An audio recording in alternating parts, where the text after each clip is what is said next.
तो हम इस चैप्टर में रीड करेंगे बॉडी फ्लूइड एंड सर्कुलेशन, और हमने पहले चैप्टर में भी देख चुके हैं breathing and exchange of gases. NEET point of view से NCERT reading is much important, क्योंकि इस टाइम पे ज़्यादा से ज़्यादातर क्वेश्चन एनसीईआरटी से ही पुट अप हो रहे हैं। इस बार के दोनों exam neat and re NEET के भी पेपर की एनालिसिस किया जाए तो लगभग सारे क्वेश्चन एनसीईआरटी से ही पुट अप हुए थे, लाइन टू लाइन। तो हम में ये इम्पॉर्टेंट हो जाता है कि एनसीईआरटी को अच्छे से कवर करें, उसे लाइन को अंडरस्टैंड करें, एंड उसमें हम समझें कि किस लाइन से क्वेश्चन बन सकते हैं या पुटअप हो चुके हैं या पुटअप हो सकते हैं। ठीक है, तो इसे अंडरस्टैंड करना मच इम्पॉर्टेंट है। देन हम रीड करेंगे NCERT body fluid and circulation, and हमने पहले से इसमें वो क्वेश्चन हाईलाइट कर चुके हैं जो पहले पुटअप हो चुके हैं। जिस लाइन से पहले क्वेश्चन बन चुके हैं वो मैंने ईयर और उस लाइन को पहले से हाईलाइट कर दिया है, तो आपको काफ़ी हेल्प मिलेगा उससे। ठीक है, तो चलिए हम देखते हैं।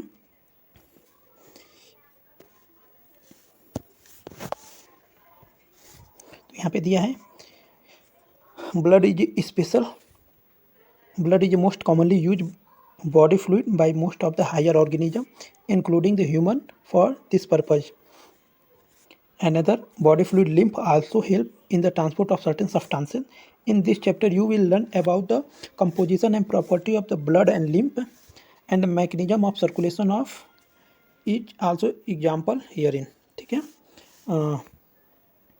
तो हम देखते हैं blood is special connective tissue होता है consisting of fluid matrix plasma and formed element. तो ब्लड के कंपोजिशन क्या है? Fluid matrix, plasma and formed element.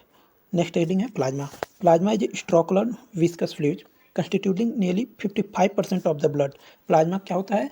Blood का 55% होता है, एंड प्लाज्मा में भी 90 to 92% ऑफ प्लाज्मा वाटर होता है, एंड 6 to 8% प्रोटीन पाया जाता है प्लाज्मा में।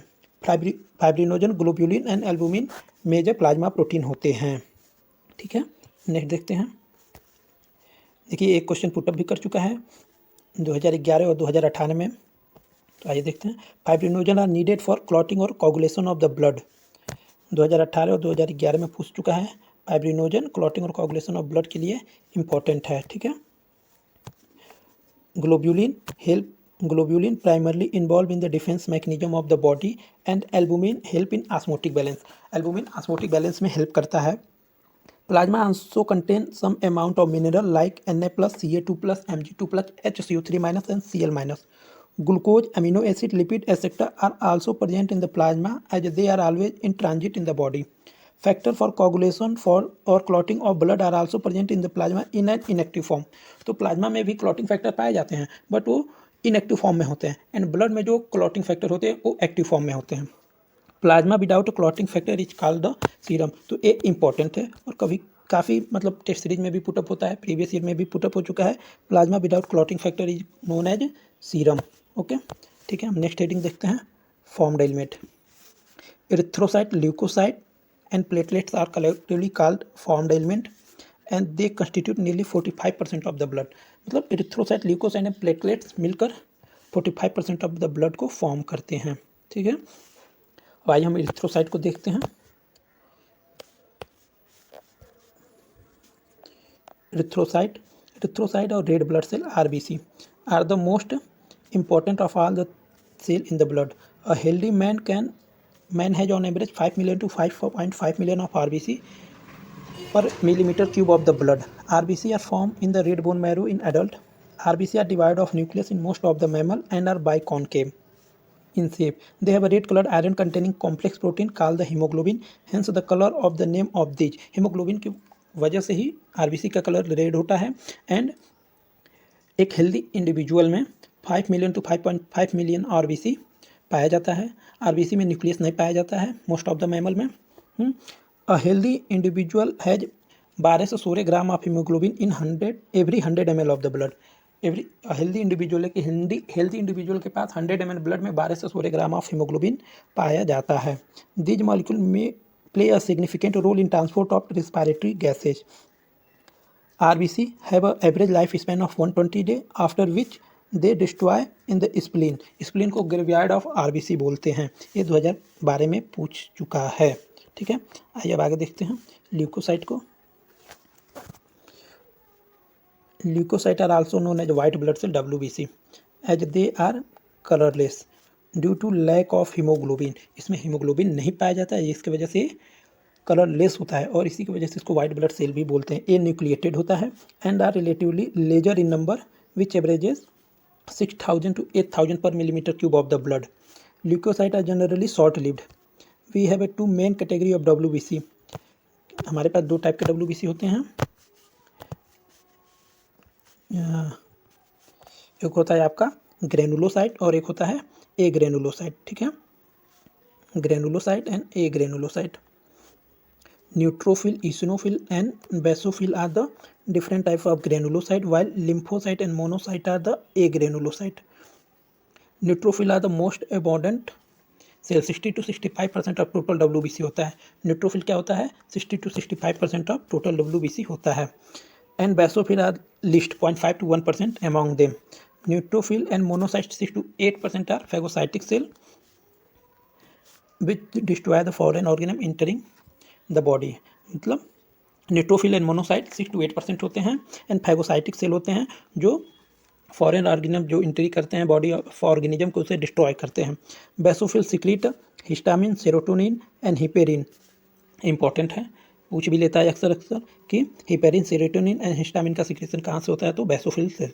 Involve in the inflammation of the reaction. Eosinophil 2 to 3% resist infection and are also associated with allergic reaction. तो इसिनोफिल एलर्जिक रिएक्शन में काम आता है एंड इसिनोफिल 2 to 3% होता है। ठीक है, lymphocyte 20 to 25% of are up to major type B lymphocyte and T lymphocyte. Both B and T lymphocyte are responsible for the immune responses of the body. 2020 में पूछा जा चुका है ये क्वेश्चन। तो T lymphocyte इम्यून रिस्पॉन्स के लिए important होता है। Platelets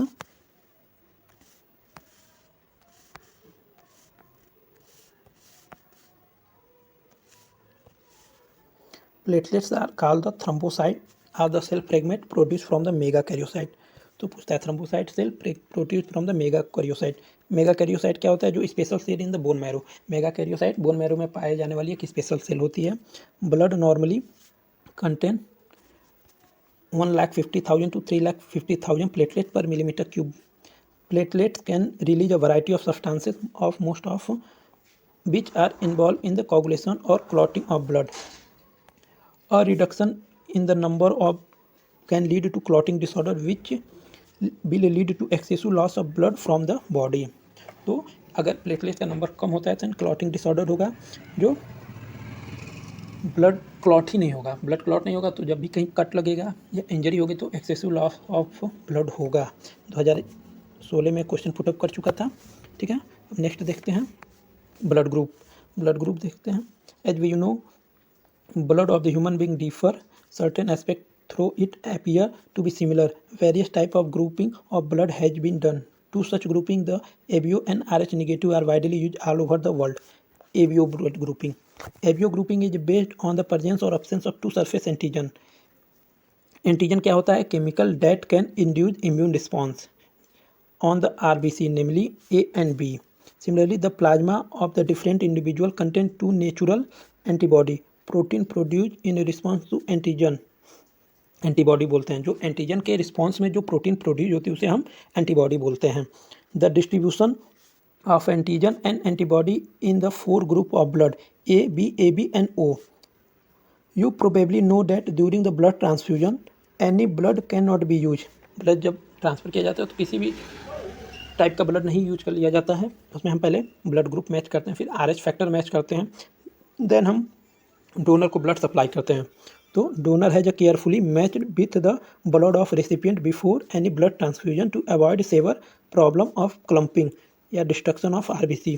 the donor compatibility is most important है। ये देखिए आप मल्टीपल ईयर्स में पुटअप भी हुआ है 2010, 11, 14, 21 एंड 12 में। ठीक है, आइए देखते हैं ब्लड ग्रुप ए। जो ए ब्लड ग्रुप होगा उसके RBC पे ए एंटीजन पाया जाता है और वह बी के अगेंस्ट एंटीबॉडी प्रोड्यूस करेगा। ठीक है, तो एंटीबॉडी इन द प्लाज्मा क्या होगा?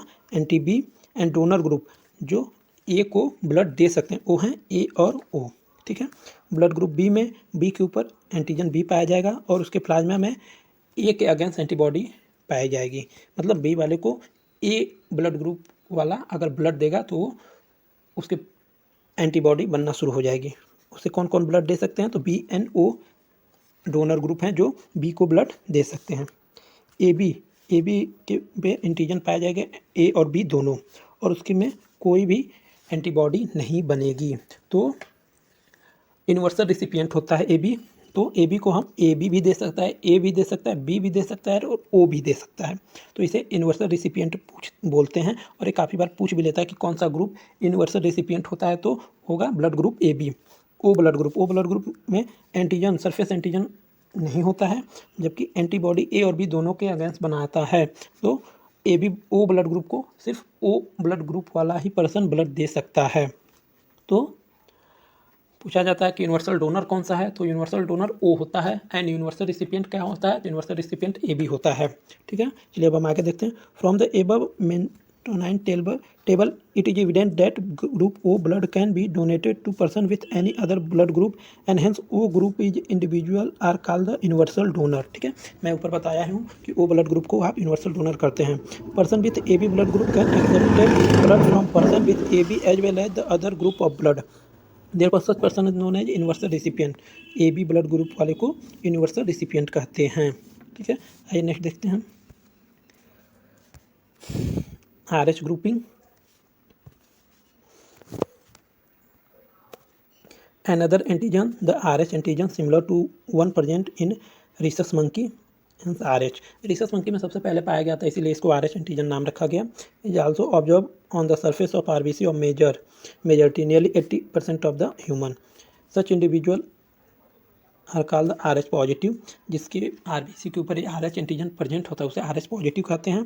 एंड जिसके पे एंटीजन प्रेजेंट नहीं होता उसे RH नेगेटिव कहते हैं। ठीक है, a RH negative person is if exposed to RH positive blood will form a specific antibody against the RH antigen। तो अगर एक RH antigen person RH positive से ब्लड लेता है तो उसकी ब्लड एंटीबॉडी बनाना, उसकी बॉडी एंटीबॉडी बनाना शुरू करती है। Therefore RH group should also be matched before transfusion। A special case of RH incompatibility or mismatching has been observed between the RH negative blood of pregnant mother with RH positive blood of the fetus। RH antigen of the fetus do not get exposed to RH negative blood of the mother in the first pregnancy। ठीक है, तो RH antigen of the जो foetus होगा तो RH positive होगा उसका, and mother की RH negative होगी। तो फर्स्ट प्रेगनेंसी में माँ का वो डिटेक्ट नहीं कर पाता है फीटस का, are well separated by the placenta।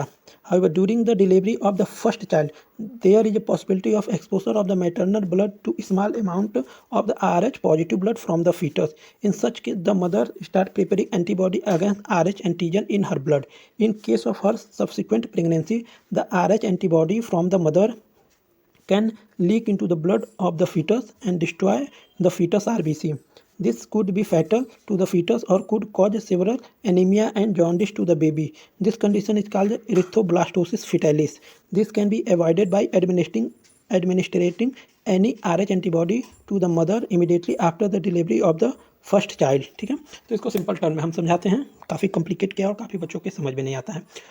RH negative mother होती है, RH पॉजिटिव फीटस होता है। जो फर्स्ट प्रेगनेंसी मदर को होगी तो जब प्लेसेंटा कट किया जाएगा तो फीटस से कुछ ब्लड माँ में चला जाता है। एंड फर्स्ट प्रेगनेंसी जो फर्स्ट फीटस होगा फर्स्ट प्रेगनेंसी से वो फुली डेवलप होगा, सेफ होगा, हेल्दी होगा। देन जब माँ सेकेंड प्रेगनेंसी रिसीव करेगी, देन जब प्लेसेंटा कट किया जाएगा तो माँ का ब्लड कुछ फीटस में जाएगा और फीटस का एंटीबॉडी बनाना शुरू कर देगी। ठीक है, तो वहाँ पे एरिस्टोब्लास्टोसिस फेटालिस हो जाती है और मच केसेस में एनीमिया हो सकता है, बच्चा एक्सपायर भी कर जाता है। ठीक है, तो सिंपल टर्म में इसे हम coagulation of the blood next heading पढ़ते हैं।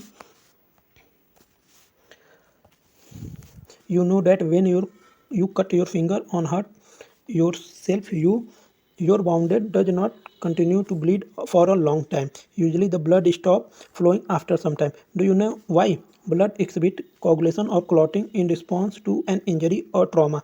This is a mechanism to prevent excessive loss of blood from the body। You would have observed a dark reddish brown scum formed at the site of a cut or an injury over a period of time.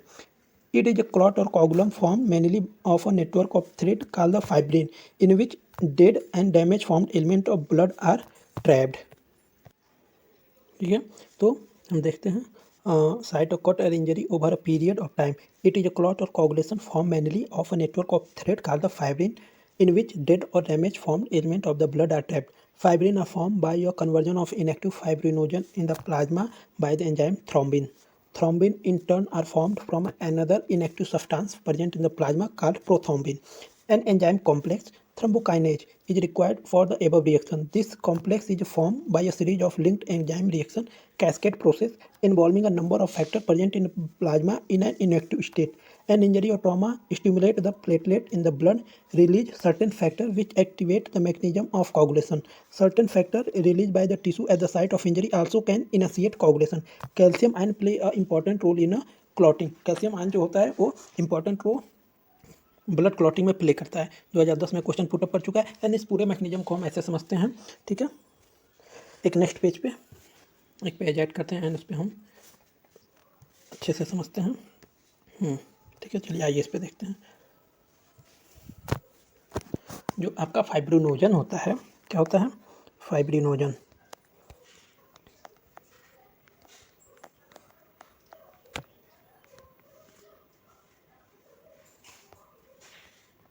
Fibrinogen होता है वो एक thrombin होता है. Fibrinogen thrombin के presence में fibrin में convert होता है वही. ठीक है, एंड प्रोथ्रोम्बिन जो होता है प्रोथ्रोम्बिन वो thrombokinase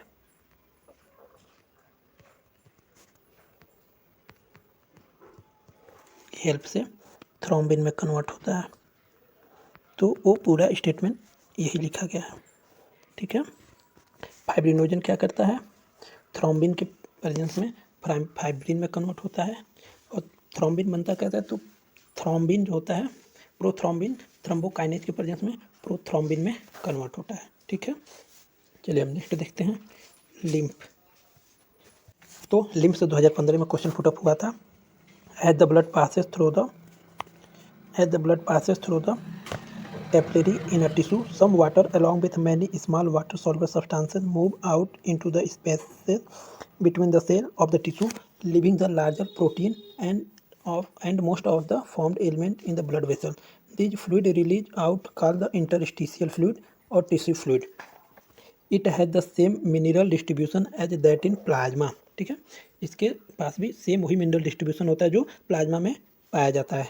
exchange of nutrient gases etcetera between the blood and cell always occur through this fluid. An elaborate network of vessels called lymphatic system collect this fluid and drain it back to the major vein. The fluid present in the lymphatic system is called the lymph. जो lymphatic system में blood fluid पाया जाता है उसे lymph बोला जाता है. lymph जो होता है वो कलरलेस फ्लूइड होता है consisting specialized lymphocyte which are responsible for immune responses of the body. ठीक है, lymphocyte कंटेन करता है जो immune response of the body के लिए मच इंपॉर्टेंट है. Lymph is also an important carrier of nutrient hormone etcetera. Fat are absorb through the lymph in the lacteals present in the intestinal villi. Lacteals पाए जाते हैं जिसमें fat का absorption होता है. ठीक है, अब आइए हम देखते हैं circulatory pathway. The circulatory pathway of the two type, open और क्लोज. ठीक है, open circulatory system is present in arthropoda and mollusca, in which blood pumped by the heart passes through the large vessels into open spaces or body cavity called the cyanosis. Annelids and chordates have a closed circulatory system in which blood pumped by the heart is always circulated through a closed network of blood vessels. This pattern is considered to be more advantageous as the flow of fluid can be more precisely regulated. ठीक है, तो open circulatory system किस में पाया जाता है? Arthropoda and Mollusca में. Closed circulatory system Annelida and Chordata में. All vertebrate possess a muscular chamber heart. Fishes have a two chamber heart with an आर्टियम एंड अ वेंट्रिकल. फिश के chamber में दो चैम्बर हार्ट पाए जाते हैं, इसमें एक आर्टियम एंड एक वेंट्रिकल होता है. एम्फीबियन में क्रोकोडाइल को छोड़कर 3 चैम्बर हार्ट पाया जाता है जिसमें 2 artery and a single ventricle होता है. और crocodile bird and mammal possesses 4 chamber heart जिसमें 2 आर्टरी एंड 2 वेंट्रिकल पाया जाता है. ठीक है। In fishes the heart pump out deoxygenated blood which is oxygenated by the gills and supply to the body part from where deoxygenated blood is return to the heart, मतलब single circulation. तो जो fish है उसमें आपका heart जो होता है वो डीऑक्सीजनेटेड ब्लड को गिल्स के पास भेजता है, वो गिल्स ऑक्सीजनेटेड ब्लड को बॉडी के पार्ट भेजता है, बॉडी पार्ट जो होता है वो डीऑक्सीजनेटेड ब्लड को एक फिर हार्ट के पास भेजता है, ठीक है। इसको अगर हम ऐसे समझना चाहें तो आइए नेक्स्ट पेज में देख लेते हैं, आप लोग को काफ़ी हेल्पफुल होगा। इस पेज पे देखते हैं।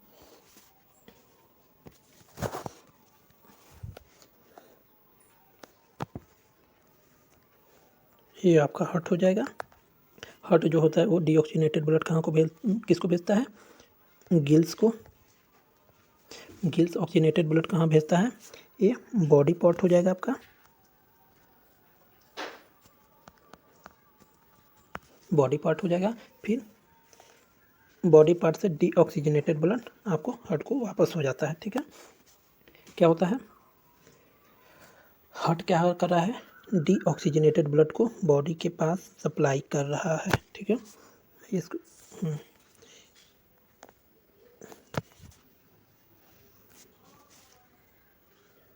डीऑक्सीजनेटेड ब्लड, ठीक है। हार्ट से डीऑक्सीजनेटेड ब्लड जा रहा है गिल्स को, और गिल्स क्या सप्लाई करता है?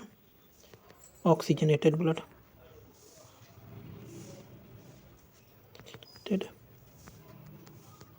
ऑक्सीजनेटेड ब्लड गिल्स बॉडी को सप्लाई करता है ब्लड, और बॉडी से फिर deoxygenated blood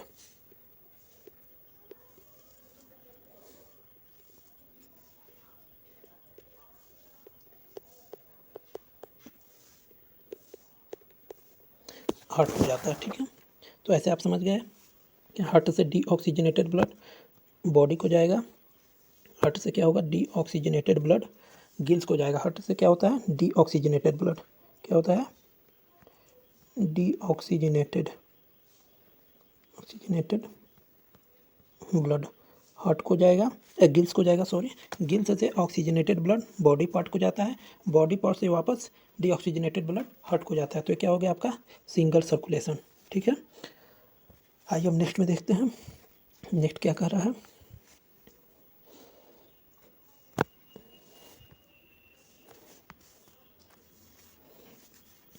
In amphibian reptile, the left atrium receive oxygenated blood. Left artery जो होता है एम्फीबियन रेप्टाइल में ऑक्सीजनेटेड ब्लड को रिसीव करता है। किससे रिसीव करता है? गिल्स से, लंग से एंड स्किन से। And the right atrium get deoxygenated blood किससे? From the other body part, ठीक है। तो एम्फीबियन रेप्टाइल में जो होता है वो left artery oxygenated blood, left atrium receive oxygenated blood from the gills, lung and skin, and right atrium get deoxygenated blood from the other body part. However, they get mixed up in the single ventricle which pump out mixed blood. Incomplete double circulation. तो question put up होता है कि किसमें incomplete double circulation पाया जाएगा? तो amphibian and reptile में। जबकि बर्ड एंड मैमल्स में oxygenated and deoxygenated blood received by left and right artery passes on to the ventricle of the same side, ठीक है। And ventricle pump it out without any mixing up, that is two separate circulatory pathway are present in the organism, hence these animal have a double circulation, ठीक है। Less अर्थ study human circulatory system करेंगे। Then आप लोग इसे अच्छे से read कर लीजिए, एंड अगर वीडियो पसंद आए, समझ आए तो चैनल को लाइक एंड सब्सक्राइब भी कर दीजिए, जिससे आपको आगे के वीडियो लेक्चर भी मिलते रहें, एंड इसके PYQ भी हम करेंगे साथ में, ठीक है। Okay, thank you.